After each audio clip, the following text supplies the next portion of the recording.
Selain tunjangan-tunjangan yang biasa diterima oleh teman-teman P3K seperti tunjangan keluarga, tunjangan pangan, jabatan struktural, tunjangan jabatan fungsional, ternyata masih ada loh tunjangan lain seperti tunjangan tambahan penghasilan pegawai. Nah, seperti apa tunjangan tambahan penghasilan pegawai ini dan kira-kira besarannya berapa sih? Nah, kalau begitu, yuk kita simak videonya ya.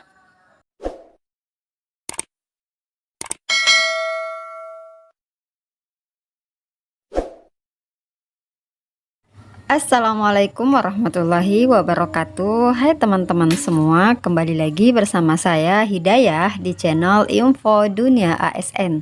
Dan kali ini kita masih akan membahas nih teman-teman tentang tunjangan-tunjangan yang biasa diterima oleh teman-teman ASN, baik itu PNS maupun P3K.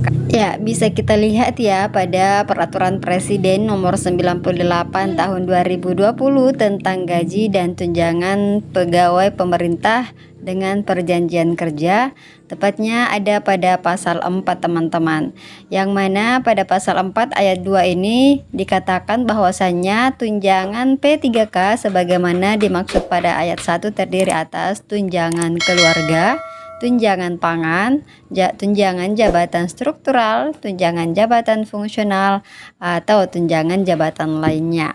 Jadi untuk tunjangan keluarga itu terdiri dari dua teman-teman, yaitu tunjangan suami atau istri besarannya adalah 10% dari gaji pokoknya teman-teman. Kemudian ada tunjangan anak. Tunjangan anak ini adalah 2% per orang, dan yang menjadi tanggungan itu sampai 2 orang anak teman-teman. Kemudian ada namanya tunjangan pangan atau tunjangan beras. Untuk tunjangan beras sendiri ini hitungannya adalah 10 kg per orang, yang mana diberikan dalam bentuk uang ya. Dan untuk per kilogramnya itu dinilai sebesar 7.240. Jadi untuk per orangnya itu bisa mendapatkan tunjangan beras sebesar Rp72.420. Seperti itu teman-teman.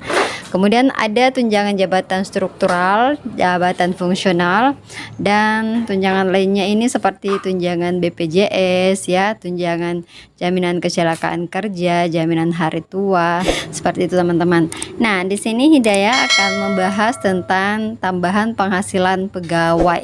Seperti apa dan bagaimana besaran untuk tambahan penghasilan pegawai ini?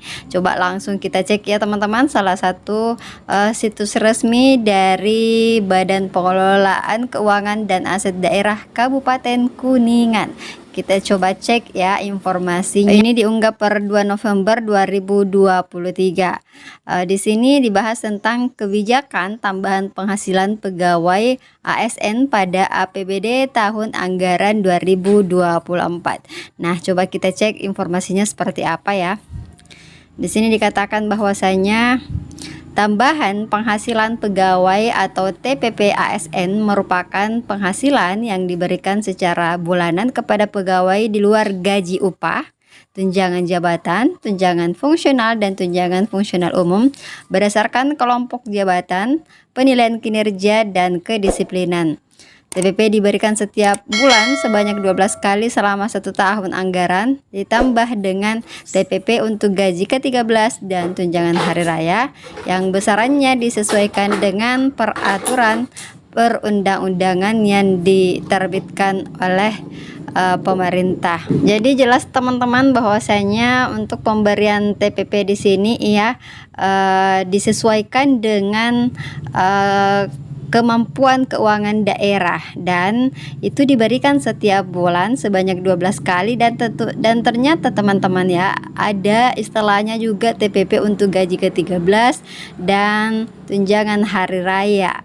Jadi teman-teman bisa mendapatkan TPP ini sebanyak 14 kali sama dengan gaji pokok yang ada namanya gaji ke-13 dan ada namanya gaji ke-14. Untuk pemberian tunjangan ini dilihat berdasarkan jabatannya, penilaian kinerja, dan kedisiplinannya. Di sini dikatakan bahwasanya TPP diberikan kepada ASN untuk mewujudkan perbaikan penghasilan bagi ASN yang bersumber dari APBD selain gaji. Di samping itu, TPP juga merupakan bentuk penghargaan dari pemerintah atas capaian kinerja, disiplin, dan tanggung jawab serta pengabdiannya kepada NKRI, pemerintah, dan masyarakat. Kebijakan TPP untuk tahun anggaran 2024 tercantum dalam Peraturan Menteri Dalam Negeri Nomor 15 Tahun 2023 tentang pedoman penyusunan APBD tahun anggaran 2024 yang diterbitkan oleh pemerintah pada pertengahan bulan Oktober 2023. Ketentuan umum dalam penganggaran TPP ASN meliputi yang pertama, memperhatikan kemampuan keuangan daerah dan memperoleh persetujuan dari DPRD. Kemudian dilihat dari penentuan kriteria berdasarkan pertimbangan beban kerja, tempat bertugas, kondisi kerja, kelangkaan profesi, prestasi kerja, atau pertimbangan objektif lainnya. Hal yang bisa disimpulkan adalah bahwasanya tambahan penghasilan pegawai ini bisa diberikan sebanyak 14 kali dalam 1 tahun karena ada istilahnya TPP untuk gaji ke-13 dan ada TPP untuk tunjangan hari raya. Kemudian yang kedua adalah bahwasanya mengenai besaran TPP ini berdasarkan atau disesuaikan dengan keuangan daerah. Bisa jadi daerah yang satu dengan daerah yang lainnya itu besaran TPP-nya berbeda, teman-teman. Karena mengingat keuangan daerah itu berbeda-beda. Kemudian kesimpulan yang ketiga bahwasanya pemberian TPP ini dilihat juga berdasarkan kelompok jabatan, penilaian kinerja, dan kedisiplinan. Dalam satu sekolah misalkan teman-teman, si A bisa jadi mendapatkan TPP yang lebih besar, kemudian si B mendapatkan TPP yang agak sedikit lebih kecil. Mengapa? Itu bisa dilihat dari penilaian kinerjanya atau dilihat dari kedisiplinan seperti itu. Jadi tidak semua orang dalam satu instansi tertentu itu mendapatkan TPP yang sama. Kemudian perlu diketahui juga bahwasanya tidak semua daerah itu mempunyai TPP. Jadi ada daerah-daerah tertentu tidak memberikan TPP kepada pegawainya. Seperti itu, teman-teman. Jadi jangan sampai ada yang mengatakan bahwa dirinya tidak mendapatkan TPP sementara si A atau si X ini mendapatkan TPP. Jadi perlu diketahui bahwasanya pemberian TPP ini tidak seluruh daerah memberikan TPP kepada pegawainya. Oke teman-teman, sekiranya info kali ini cukup ya, semoga bermanfaat. Jangan lupa subscribe, like, and share video ini. Terima kasih dan sampai jumpa pada video-video kami berikutnya. Assalamualaikum warahmatullahi wabarakatuh.